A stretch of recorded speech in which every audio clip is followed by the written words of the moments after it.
Mula sa lupa hanggang sa tubig ang adventure trip ng marami ngayong tag-init. At ang isang lalaki kakaiba pero nakakaaliw ang estilo ng paglangoy. Ating saksihan.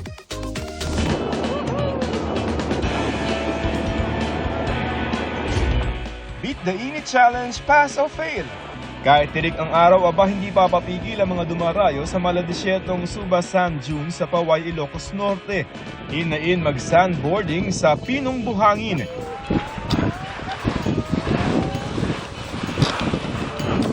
Patok din ang 4x4 ride sa halagang 2,500 pesos kada isang oras ng pasyal.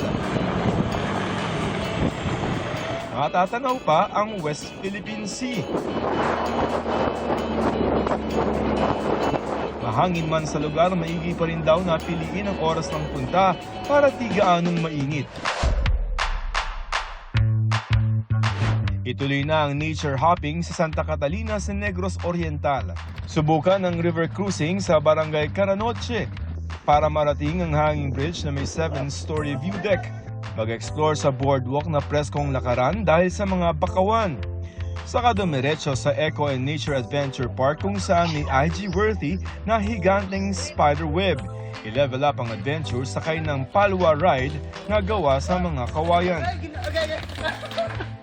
At bumisita sa Monkey Sanctuary.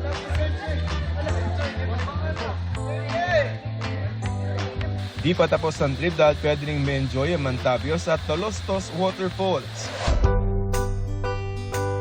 Perfect sa relaxation ang paglangoy gaya ng lalaking ito sa Isla Verde sa Batangas. Pero teka, parang may kakaiba. Parang baligtad.